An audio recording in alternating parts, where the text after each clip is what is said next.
성도 여러분, 성경은 어떤 의미에서 처음 하늘과 처음 땅으로 시작해서 새 하늘과 새 땅으로 끝이 납니다.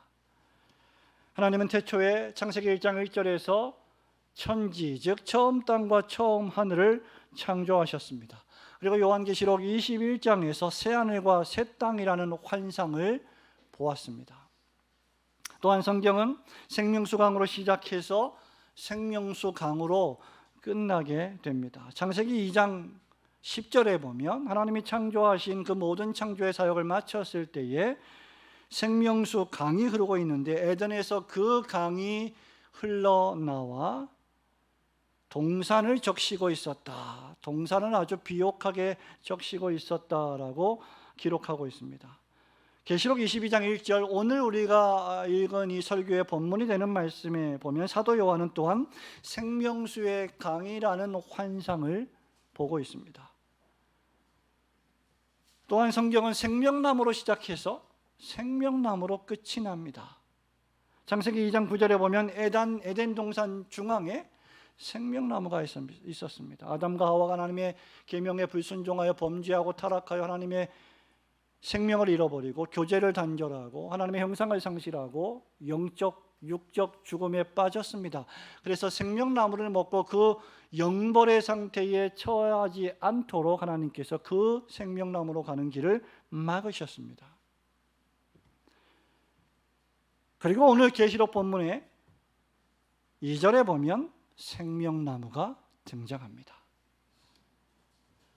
인간의 죄와 탐욕으로 하나님이 창조하신 처음 하늘과 처음 땅이 죄로 물들었습니다. 여러분이 지금 매일매일 보고 계시는 이 세상은 원래 하나님이 창조하신 아름답고 비옥한 세상은 아니었습니다.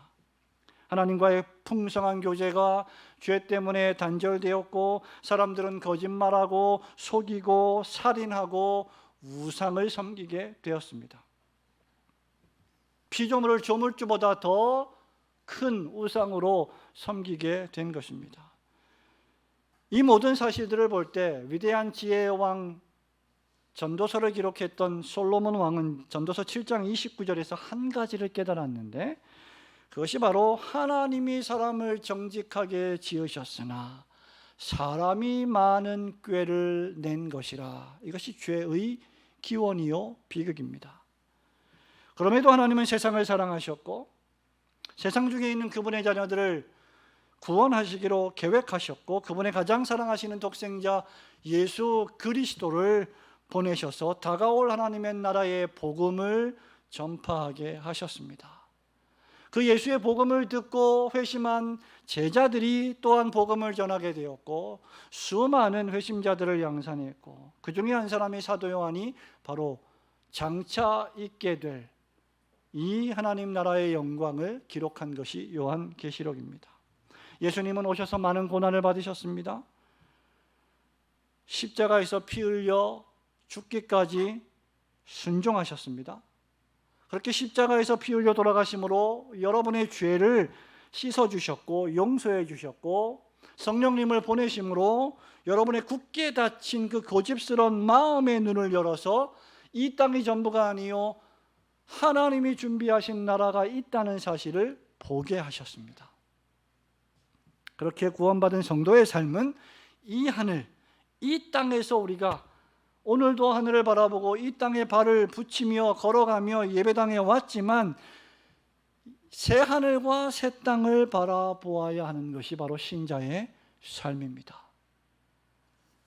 내가 믿음으로 살아가는 오늘의 삶이 내일 우리가 읽은 말씀처럼 수정같이 맑은 생명수가 흐르는 하나님의 나라를 준비하는 삶이어야 합니다.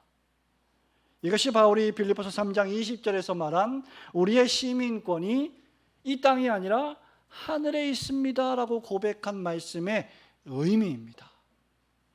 만일 우리가 성도로서 이 새하늘과 새 땅의 생명수강과 생명나무를 바라보지 않고 소망하지 않는다면 우리는 기껏해야 70년, 80년, 아니 수명이 좀 연장돼서 90년, 100년을 산다 할지라도 그저 썩어져 갈 이 육체의 쾌락과 만족과 안녕을 위하여 살아가는 어리석은 자들이 될 것입니다.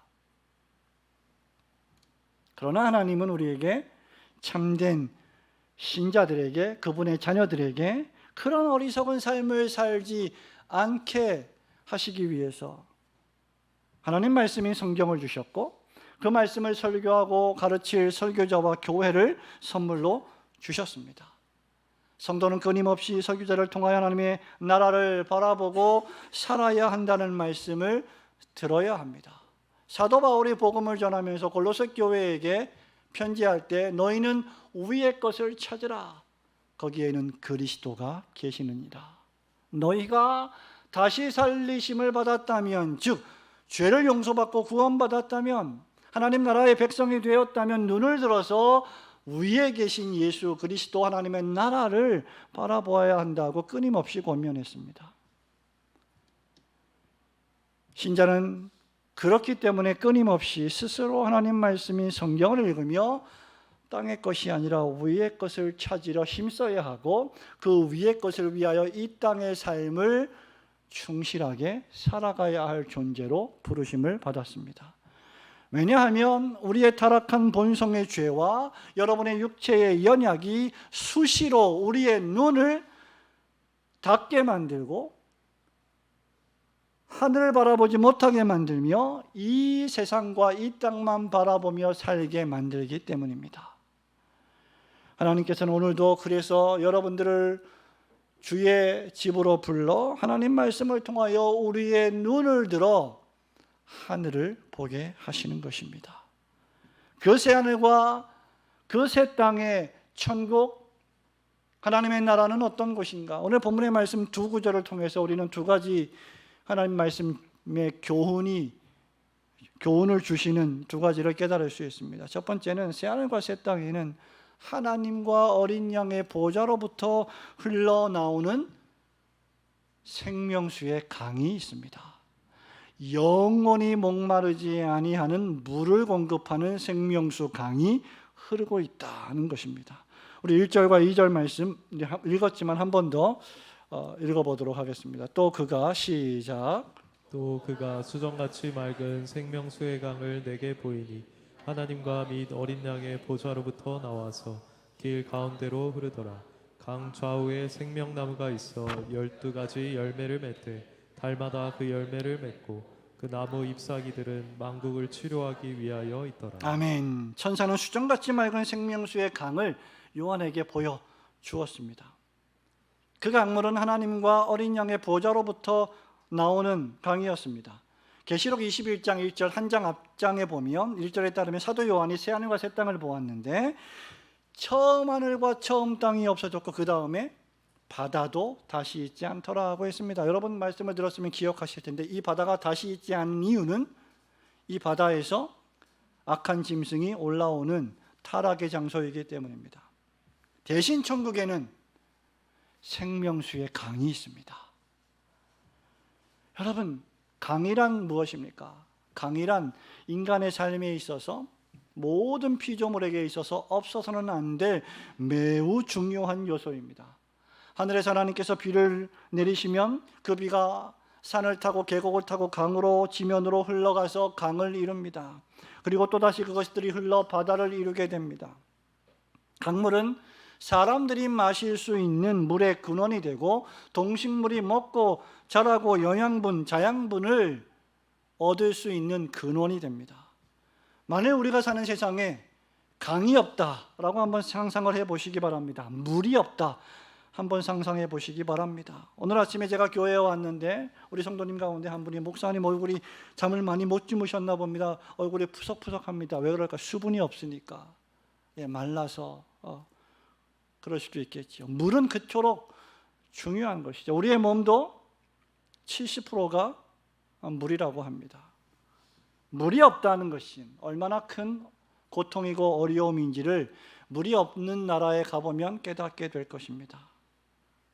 만일 우리가 사는 세상에 물이 없다면, 강이 없다면 여러분이 정말 너무나 자연스럽게 수도꼭지를 틀면 물이 나와서 그 물을 받아 정수하고 마시는데 만일 그 수도꼭지를 틀었을 때, 정수기 물을 틀었을 때 물이 아니라 흙이 나온다면 우리가 어떻게 살아갈 수가 있겠습니까? 우리는 얼마 살지 못하고 메말라 죽게 될 것입니다. 그러니 하나님께서 이 세상에 강을 주시고 비를 내려주시고 물을 흐르게 하셨다는 사실만으로도 우리는 실제 감사해야 할 것입니다. 우리는 우리 스스로가 지혜롭고 똑똑해서 잘 살고 있다고 착각하지만 사실 하나님께서 베푸시는 일반 은총의 은혜를 조금이라도 거두어 가신다면 우리는 오늘 당장 죽게 될 것입니다. 모든 인류의 문명이 여러분 강들을 통해서 발전된 사실 우리는 역사를 통해 쉽게 깨달을 수 있습니다. 강이 없다면 인류도 없고 문명도 유지될 수 없을 것입니다. 하나님께서 창조하신 에덴 동산에 보십시오. 역시 강이 흐르고 있었습니다. 창세기 2장 10절을 보면 강이 에덴에서 흘러나와 동산을 적시고 거기서부터 갈라져 네 근원이 되었으니 라고 했습니다. 그 네 개의 강이 바로 비손강, 기혼강, 히데겔강 그리고 그 유명한 유프라데 강이었습니다. 에덴 동산의 각종 나무의 열매가 가득했습니다. 생명나무의 열매뿐만 아니라 수없이 많은 나무의 열매들, 이름조차 다 알 수 없는 수많은 종류의 나무의 열매들이 가득했는데 그럴 수 있었던 것은 그 에덴 동산에 네 개의 강물이 흐르고 있었기 때문입니다. 타락 이후에 전 세계 모든 나라에도 역시 강을 중심으로 대도시를 이루고 있습니다. 그런데 타락 이후의 강들은 인간의 타락과 죄로 말미암아 땅도 바다도 강도 하나님의 진노와 저주를 받아 여러분이 지금 나가서 한강에 물을 떠서 그냥 마실 수 있으시겠습니까? 결코 그럴 수 없습니다. 수많은 독성 물질로 오염되었습니다. 땅은 가시던 뿔과 엉겅퀴를 내게 되었습니다. 열심히 일해도 소득은 많아 보이지 않습니다. 오늘날의 강들은 사람이 만들어내는 수많은 폐수와 옷으로 오염되었고 몇 차례 정수를 거치지 않으면 우리의 가정의 수돗물로 오지 못할 정도로 더러워졌습니다. 땅이, 바다가, 강이 죄로 오염되었고 부패한 것입니다. 그런데 여러분 여기 깨끗한 강이 있습니다. 그 깨끗하기가 수정같이 맑다고 했습니다. 하나님께서 천사를 통해 요한에게 보여주시는 환상입니다. 수정같이 맑다는 것은 오염되지 않았던 것이죠. 깨끗하다는 것입니다. 더욱이 요한은 이 강의 이름을 생명수의 이름이라고 알려준 천사의 고지를 통해서 깨닫게 되었습니다. 강물이 깨끗해서 영롱해서 정말 보기에 너무너무 투명할 정도가 아니라 아름다울 정도가 아니라 생명을 소생시키고 생명을 유지시키는 강물이라는 말입니다. 그래서 그 강의 이름이 생명수의 강입니다. 하나님께서 아름답게 창조하신 강을 인간의 죄와 타락으로 말미암아 오염시켰고 이 땅을 피로 물들게 했고 수많은 살인과 전쟁으로 부패하게 되었는데 하나님께서 다시 그 축복의 강물을 회복시켜 주시는 것입니다. 사실 이런 회복의 메시지는 구약 성경 전반에 등장합니다. 특별히 그 가운데 에스겔서 47장에 보면 선지자 에스겔이 본 환상에도 강물이 등장합니다. 그런데 이 강물이 등장하는 특징은 성전에서부터 흐르는 물입니다. 그 가운데 1절과 7절이 이렇게 말합니다. 그가 나를 데리고 성전문에 이르시니 성전의 앞면이 동쪽을 향하였는데 그 문지방 밑에서 물이 나와 동쪽으로 흐르다가 성전 오른쪽 제단 남쪽으로 흘러내리더라. 그가 또 나를 데리고 북문으로 나가서 바깥길로 꺾여 동쪽을 향한 바깥문에 이르시기로 본즉 물이 그 오른쪽에서 스며 나오더라. 그 사람이 손에 줄을 잡고 동쪽으로 나아가며 천척을 측량한 후에 내가 그 물을 건너게 하시니 물이 발목에 오르더니 무릎에 오르고 허리에 오르고 다시 천척을 측량하시니 물이 내가 건너지 못할 강이 된지라. 그 물이 가득하여 헤엄칠 만한 물이요 사람이 능히 건너지 못할 강이더라. 성전에서 흘러나오는 물이 점점 높아져서 가히 건너지 못할 강이 되었다. 그러면서 이렇게 말씀합니다. 그가 내게 이르시되 인자야 네가 이것을 보았느냐 하시고 나를 인도하여 강가로 돌아가게 하시기로. 내가 돌아가니 강 좌우편의 나무가 심히 많더라. 이 물을 마시는 자들마다 생기를 얻더라. 이 말씀은 여러분 바벨론 포로 시대 때 선지자 에스겔이 받은 환상으로서 포로 귀환 이후에 회복하게 될 성전의 영광과 장차 메시아로 인하여 완성될 새하늘과 새 땅에서의 거룩한 성 예루살렘 성전의 영광을 예언하고 있는 에스겔 선지자의 말씀입니다.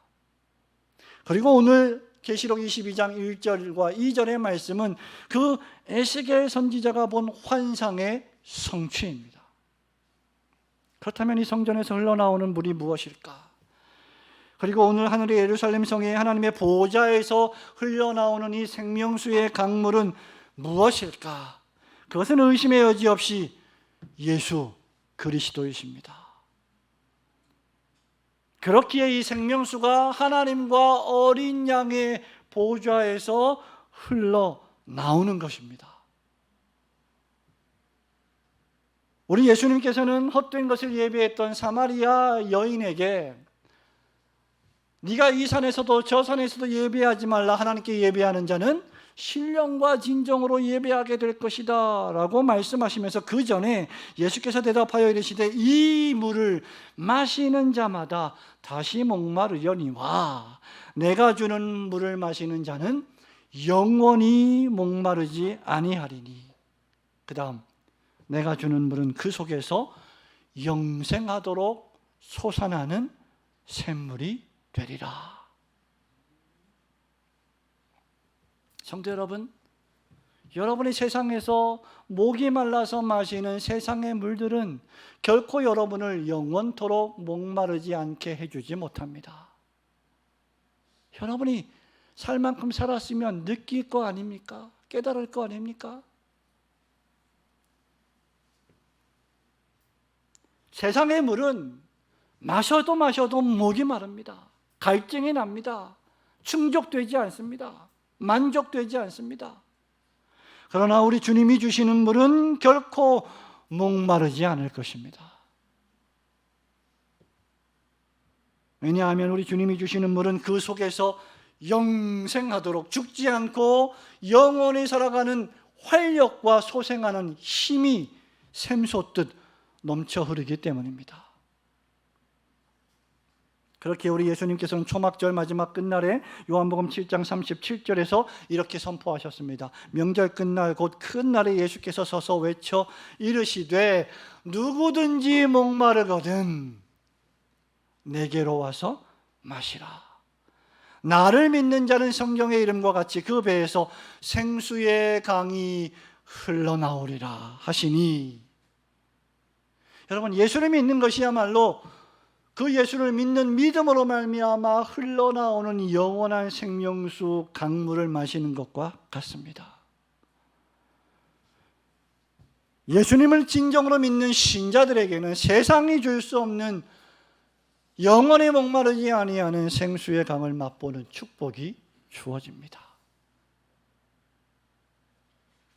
하나님께 제사를 올리는 성전에 물이 흐르며 하나님과 어린 양의 보좌로부터 흘러나오는 이 영생하도록 샘솟는 선물은 믿는 자들이 받을 성령이라고 말씀하시므로 우리 예수님께서 요한복음에서 너희들이 받을 성령이다라고 말씀하시므로 이 영생수는 성부와 성자와 성령 하나님께서 우리에게 주시는 영생의 구원을 뜻합니다. 하나님 아버지 예수 그리스도 성령 하나님을 참되게 믿는 신자들에게는 하나님께서 그 영혼에 영생하도록 샘솟는 물을 마시게 하신다는 겁니다. 그래서 이 물을 마신 자들은 다른 걸로 인생의 만족을 누리지 아니합니다. 다른 것으로 충족되지 않는다는 사실을 알기 때문입니다. 그래서 다윗처럼 여호와는 나의 목자시니 내게 부족함이 없으리로다라고 고백하게 되는 것입니다. 원문대로 하면 제가 늘 말씀드리지만 여호와께서 나의 목자시니 나는 다른 아무것도 필요하지 않습니다. 그 말입니다. 이 상태가 새하늘과 새 땅에서 완전히 완성될 여러분의 구원의 축복스러운 상태입니다. 이 세상에서 구원을 얻고 영원한 생명을 얻는 유일한 길은 바로 우리의 생명수 되시는 주 예수 그리스도를 믿는 길뿐입니다. 여러분 1974년도에 그러니까 51년 전이네요. 멀고 먼 길이라고 하는 음반이 나왔는데 이 음반에 수록된 한대수 씨가 불렀던 유명한 노래가 있습니다. 물 좀 주소. 우리 권사님이 씩 웃으시는데 같은 연배이신 것 같아요. 물 좀 주소, 물 좀 주소. 목마르요, 물 좀 주소. 예, 일반 은총화에서 세상 사람들이 부르는 노래는 어느 정도 일반적인 진리를 우리에게 가르쳐 줍니다. 여러분 한대수 씨도 그 인생의 삶을 보면 자기의 인생이 너무나 갈급해서 여러 가지를 추구하다가 결국은 물을 얻지 못하고 되돌아가는, 그래서 노래를 부르는 그러한 허탈한 인생을 노래하는 겁니다. 세상 모든 사람들은 이런 의미에서 목마른 사람들입니다. 여러분 교회 왜 나오십니까? 목마르기 때문 아닙니까? 여러분이 다 채워진다면 뭐하러 교회에 나오겠습니까? 그걸로 채워지지 않는다는 사실을 알기 때문에, 그리고 예수께서 그것을 알게 해주시니까, 깨닫게 해주시니까 우리가 예배당에 나와 예배하는 거 아닙니까? 목사가 여러분에게 예배하러 나오라고 물론 권면하지만 강요하지는 않습니다. 명령하지만, 권면하지만, 하나님의 말씀으로 설교하지만, 정말 구원받은 신자들이라면 목마른 상태가 어떤 것인지를 알기 때문에 나와 예배하는 것입니다. 세상 사람들은 보십시오 여러분, 그 목마름을 해소하려고 돈을 법니다. 높은 자리에 올라가려 합니다. 인기를 추구합니다. 권력을 얻습니다. 쾌락을 즐깁니다. 그러면서 인생을 낭비합니다. 허비합니다. 그리고 제일 마지막에 가서는 내가 헛살았구나, 솔로몬 왕처럼 헛되고 헛되며 헛되고 헛되니 모든 것이 헛되구나 라는 것을 비로소 그때 가서야 깨닫습니다. 그러나 예수 믿는 신자들은 다릅니다. 왜냐하면 예수 믿는 신자들은 그런 것들로 목마름을 해소할 수 없다는 사실을 하나님의 은혜로 깨달았기 때문입니다. 그래서 하나님께서는 우리에게 구원을 얻을 만한 이름을 예수 이름 외에는 다른 이름을 주신 일이 없는 것이죠. 영생하도록 솟아나는 샘물은 예수님을 믿어야만 얻을 수 있기 때문입니다. 그렇게 우리 예수님은 누구든지 너희들이 목마르다면 내게로 와서 마셔라 라고 초청하시는 것입니다. 그러므로 새하늘과 새 땅에 영생하도록 흐르는 이 생명수 강의 물을 지금 예수님을 통해서 내가 믿음으로 마시고 있다는 사실을 깨닫고 감사하며 하나님의 나라를 사모하시는 성도들 되시기를 주님의 이름으로 축원합니다. 두 번째로 이 새하늘과 새 땅에는 만국을 치료하고 풍성한 열매를 맺게 하는 생명나무가 있습니다. 우리 2절 말씀만 한 번 더 보겠습니다. 길 가운데로 흐르더라. 시작. 길 가운데로 흐르더라. 강 좌우에 생명나무가 있어 12가지 열매를 맺되 달마다 그 열매를 맺고 그 나무 잎사귀들은 만국을 치료하기 위하여 있더라. 아멘. 사도 요한은 다시 한번 길 가운데로 흐르는 좌우편에, 강 좌우편에, 상상해 보십시오. 길 가운데로 강이, 생명수 강이 흐르고 있는데 좌우편에 생명나무가 있습니다. 생명나무는 창세기 3장 24절에서 아까 말씀드린 것처럼 아담이 범죄하여 타락했을 때 그 상태 그대로 생명나무 열매를 먹고 영벌을 당하지 못하도록 하나님께서 은혜로 천사를 통해 보호하신 나무입니다. 그러나 이제 요한은 새하늘과 새 땅에서 이 생명나무가 12가지 열매를 맺고 그 다음 달마다 열매를 맺음을 보고 있습니다. 그리고 그 잎사귀는 만국을 치료한다고 했습니다. 즉 이 생명나무는 천국에 더 이상 죽음이 없음을 의미하죠. 질병이 없음을 의미합니다. 그 어떤 연약이나 무기력도 없음을 상징합니다. 치료받을 상처가 없음을 상징합니다. 죽음이나 질병이나 우리의 연약이나 무기력이나 무능력은 모두가 다 하나님의 말씀과 그분을 불순종한 불신앙 때문에 온 결과들입니다. 그런데 이 생명나무는 모든 것을 치료합니다. 그렇다면 이 생명나무의 정체가 무엇입니까? 거두절미하고, 여러분, 나무 중의 나무는 예수 그리스도께서 십자가에 못 박혀 돌아가신 나무입니다.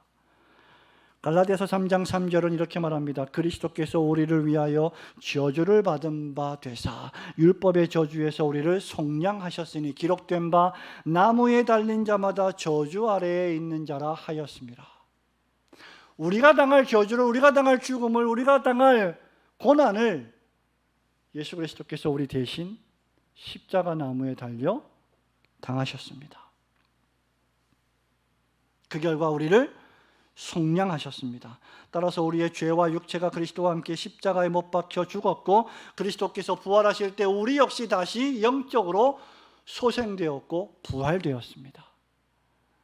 그것이 에베소서 2장 1절에서 바울이 허물과 죄로 죽었던 너희를 살리셨도다라는 말씀의 의미입니다. 그렇다면 이 생명나무가 상징하는 정체 역시 바로 우리의 구주 예수 그리스도이시며 그분의 십자가가 주시는 구원입니다. 우리 예수님은 세상에 오셔서 십자가를 지시기 전에, 돌아가시기 전에 종종 자주자주 하나님 아버지를 농부라고 비유하셨습니다. 성부 하나님은 농부요, 자기 자신 그리스도 자신은 나무에 비유하셨습니다. 요한복음 15장 1절은 이렇게 말합니다. 나는 참 포도나무요 내 아버지는 농부라. 요한복음 15장 5절에서 이렇게 말씀하십니다. 나는 포도나무요 너희는 가지라. 그가 내 안에 내가 그 안에 거하면 사람이 열매를 많이 맺나니 나를 떠나서는 너희가 아무것도 할 수 없습니다.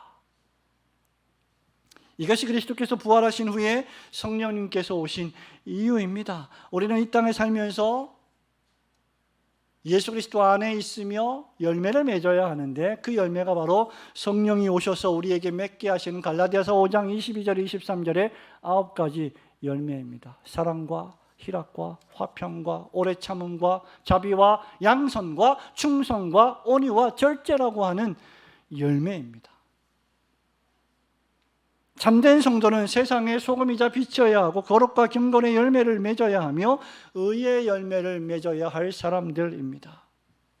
세상의 부패를 막고 지연시키고 세상의 어두움을 비추어서 이끌어내어 그들로 하여금 빛된 삶으로, 즉 예수에게로 나아오게 하는 사명이 우리에게 있는 것입니다. 그러므로 성도가 세상의 가치관과 세상의 삶의 방식대로 살아가서는 안 되는 이유가 여기에 있는 것입니다. 우리는 열매를 맺기 위해 죄와 싸우고 분투하고 애씁니다. 여러분, 지난 일주일도 믿음의 사람으로 신자로서 죄를 짓지 않고 열매를 맺기 위하여 얼마나 부단히 애쓰셨습니까? 하지만 우리는 때로 실패합니다. 좌절합니다. 우리의 연약과 사단마귀의 시험과 여러분을 매일매일 옥죄해 오는 세상의 삶의 걱정과 근심 때문에 가야 할 길을 바로 가지 못할 때도 있습니다. 그러나 우리가 생명나무이신 그리스도 안에 있다면 우리의 실패는 아무것도 아닙니다. 우리의 연약은 아무것도 아닙니다. 우리는 다시 일어나서 거룩과 경건의 삶을 믿음으로 살아가야 합니다. 왜냐하면 생명나무이신 그리스도께서 우리 안에서 믿음의 열매, 의의 열매를 맺게 하실 것이기 때문입니다. 여러분, 우리는 종종 실패하지만, 우리는 종종 넘어지지만 생명나무이신 그리스도께서는 실패하시는 법이 없으십니다. 2절 말씀에 보면 새하늘과 새 땅에서 생명나무는 결코 실패가 없습니다. 어느 정도의 실패가 없는 정도가 아니라 12가지의 열매를 맺는다고 했습니다. 여러분, 이 생명나무는 원어에 보면 단수로 되어 있습니다. 좌우에 생명나무가 있다고 했지만 원어에는 생명나무 단수입니다. 상징적인 비유로 우리가 이해하면 되겠죠. 그런데 여러분, 이 하나의 나무, 이 생명나무가 12가지 열매를 맺는다. 여러분, 배나무에서는 뭐가 열매가 맺죠? 배가 열매로 맺힙니다. 사과나무는 사과를 열매로 맺습니다. 그런데 이 생명나무는 무려 12가지를 열매로 맺습니다. 그만큼 풍성하다는 것이죠. 상상을 초월하는 열매입니다. 더욱이 달마다 열매를 맺는다고 했습니다. 여러분들이 사업을 하십니까? 직장 생활을 하십니까? 뭐 주식을 투자하셨습니까? 뭐 돈을 버십니까? 달마다 여러분 사업이 잘 될 수 있습니까? 어떤 달은 잘 되다가도 어떤 달은 또 주저앉기도 하고 바닥을 찍기도 하고, 그런데 또 어떤 달은 엄청난 성장을 이루기도 하고, 그것이 인생입니다. 그것이 삶입니다. 그것이 우리의 사업이에요. 부침이 있고 어려움이 있고 난관이 있습니다. 그러다가 또 좋은 날이 오기도 합니다. 어떻게 매일 좋을 수가 있겠습니까? 그렇게 매일 좋으려면 하나님 나라에 가야죠, 우리가. 이렇게 우리의 인생에 부침이 있는 것은 우리가 완전하지 않기 때문입니다. 구원을 받았지만 아직 완전히 그 구원이 하나님 나라에서 성취되지 않았기 때문입니다. 그러나 하나님 나라에서의 열매는 완전합니다. 달마다 맺습니다. 그 열매의 생산이 중단되지 않습니다. 휴지기가 없습니다. 열매의 공급이 풍성합니다. 완전합니다. 이것이야말로 시편 1편에서 다윗이 고백하는 바 복이 있는 사람, 의인이 받을 축복이 아닙니까? 그는 시냇가에 심은 나무가 철을 따라 열매를 맺으며 그 잎사귀가 마르지 아니함 같으니 그가 하는 일이 다 형통하리로다. 그 나무들이 시냇가에 심겼기 때문입니다. 또한 그 잎사귀조차 만국을 치료하는 능력을 발휘한다고 했습니다. 여러분 보시다시피 우리 교회에는 몇 가지 화분이 있고 나무가 있습니다. 목양실에도 여기 이 예배당에 있다가 시들고 죽어가면 응급실인 목양실에 가서 심폐소생을 받고 있습니다. 그런데 여러분, 그 나무들이요, 꽃들이요, 조금만 물을 주지 않거나 또는 물을 많이 줘도, 기후가 안 좋아도, 햇빛을 못 봐도 치료하는 능력을 발휘하기는커녕 메말라 죽습니다. 난의 꽃 잎사귀 하나가 어느덧 누렇게 떠서 떨어집니다. 그런데 생명나무의 잎사귀는 만국을 치료하는 능력을 가졌습니다. 이 말씀을 제대로 이해하지 않으면 천국에도 치료할 질병이 있는가, 천국에도 죽음이 있는가, 이렇게 생각될 수 있을 것입니다. 그러나 우리는 이미 계시록 21장 4절에서 우리가 들어갈 하나님의 나라에는 하나님께서 모든 눈물을 닦아주시고 슬픔도 없고 좌절도 없고 죽음도 없고 사망도 없고 애통하는 것도 곡하는 것도 질병도 없다고 했습니다. 우리 예수 믿는 사람은 아침마다 새롭고 늘 새로운데 그것은 영이 그렇다는 거지, 우리의 몸은 아침마다 또 다르고 내일 아침이 또 다르지 않습니까?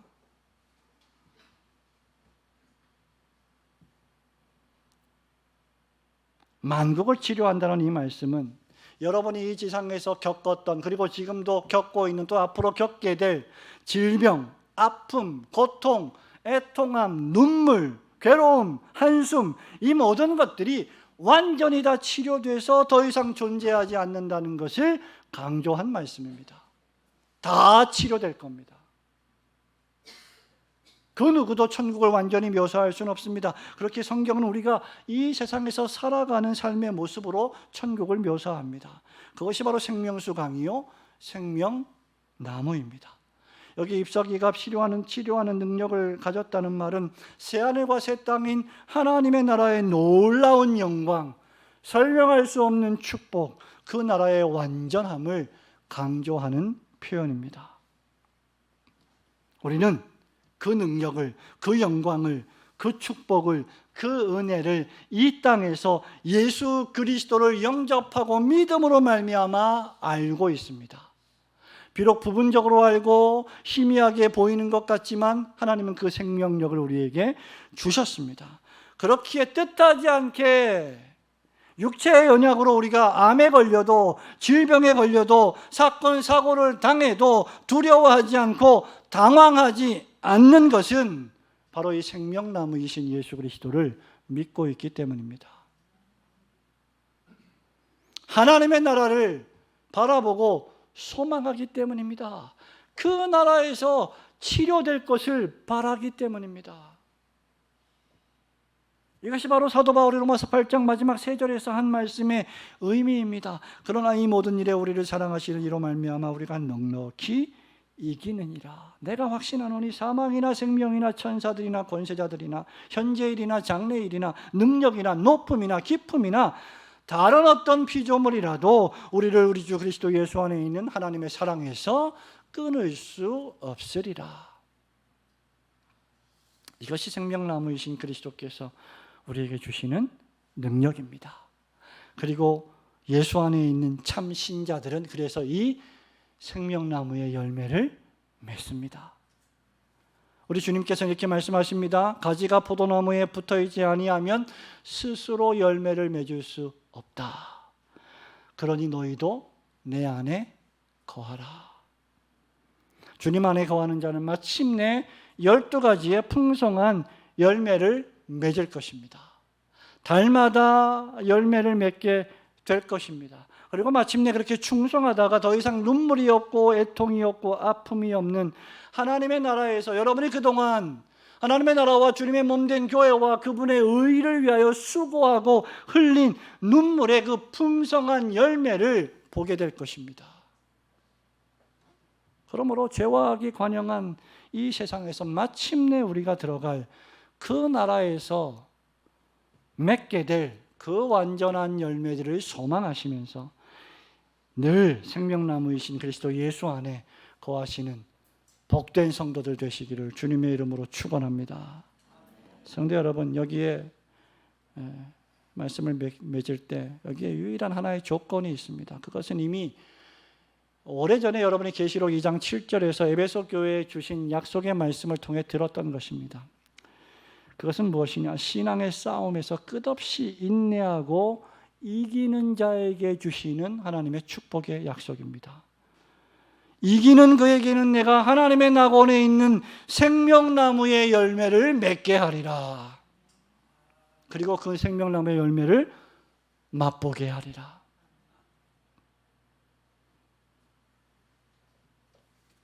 그 무엇보다도 하나님 앞에 우리가 이 생명나무의 열매를 맺으려면, 이 생명나무의 열매를 먹으려면 이겨야 합니다. 죄와 싸워 이기고 나의 연약과 싸워 이기고 세상의 유혹에 맞서 싸워 이기고 사단 마귀의 불화살에 맞서 싸워 이겨야 합니다. 그렇게 하기 위해서는 여러분이 무엇보다도 하나님 앞에 무릎을 꿇고 기도하는 것입니다. 무슨 일을 당하든지 어떤 일이 벌어지든지 먼저 하나님 앞에 가는 것입니다.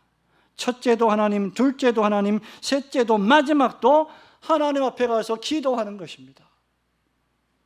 그리고 하나님이 무엇을 기뻐하실지를 생각하는 것입니다. 두 번째로 우리의 구원과 행위의 유일무이한 법칙인 하나님의 말씀 앞으로 가는 것입니다.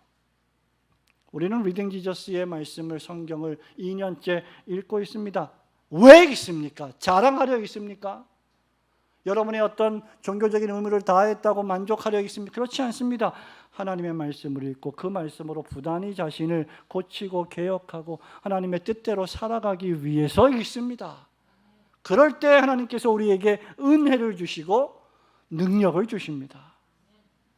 부단히 말씀을 읽고 묵상하고 하나님 말씀의 뜻대로 살아가려 분투하는 것. 그러면 하나님의 말씀은 지치고 낙심한 여러분들의 영혼을 소생시키십니다. 신자가 무엇으로 회복하겠습니까? 말씀과 기도입니다. 사랑하는 성도 여러분, 신자는 믿음의 사람입니다. 우리는 늘 하나님 중심, 성경 중심, 교회 중심이 우리의 생활 원리라고 입버릇처럼 말하는 사람들입니다. 그러나 우리 또 인간들이기 때문에 어떤 문제가 생기면 우리는 하나님 중심이 아닙니다. 성경 중심이 아닙니다. 교회 중심이 아닙니다. 온통 나 중심이 됩니다. 신앙의 싸움이란 바로 그 싸움입니다. 새하늘과 새 땅에서는 이런 시련이나 싸움이나 어려움이나 아픔이 더 이상 존재하지 않을 것입니다. 만국이 치료될 것이고 모든 상처가 치료될 것이고 12가지 열매를 달마다 끊임없이 그리고 풍성하게 맺게 될 것입니다. 그렇게 그때까지 참된 신자들은 포도나무이신 그리스도 예수 안에 믿음으로 머물러 있어야 합니다. 생명나무이신 그리스도를 항상 바라보아야 합니다. 마지막 날에 여러분이 세상을 떠날 때 여러분에게 위로를 주고 여러분을 다시 살리실 수 있는 분이 여러분의 남편입니까? 여러분의 아내입니까? 돈 많은 자녀입니까? 부모입니까? 그렇지 않습니다. 예수 그리스도이십니다. 바울은 골로새서 3장 1절 4절에서 이렇게 권면합니다. 그러므로 너희가 그리스도와 함께 다시 살리심을 받았으면 위의 것을 찾으라. 거기는 그리스도께서 하나님 우편에 앉아 계시느니라. 위의 것을 생각하고 땅의 것을 생각하지 말라. 이는 너희가 그 다음 죽었고. 성경이 얼마나 우리에게 죽었고라는 말을 많이 하는지 아십니까? 죽었고 우리의 죄와 정욕과 욕심이 죽었고 너희 생명이 그리스도와 함께 하나님 안에 감추어졌습니다. 우리 생명이신 그리스도께서 나타나실 그때에, 즉 재림하실 때에 너희도 그와 함께 영광 중에 나타나리라. 우리의 생명나무이신 그리스도께서 다시 오실 때 그분과 함께 영광스러운 하나님의 나라에 들어가 의의 열매를 풍성하게 맡게 될 그 날을 사모하시면서 이 땅에서 하나님 나라와 그분의 의를 항상 먼저 구하시는 성도들 되시기를 주님의 이름으로 축원합니다. 아멘. 다음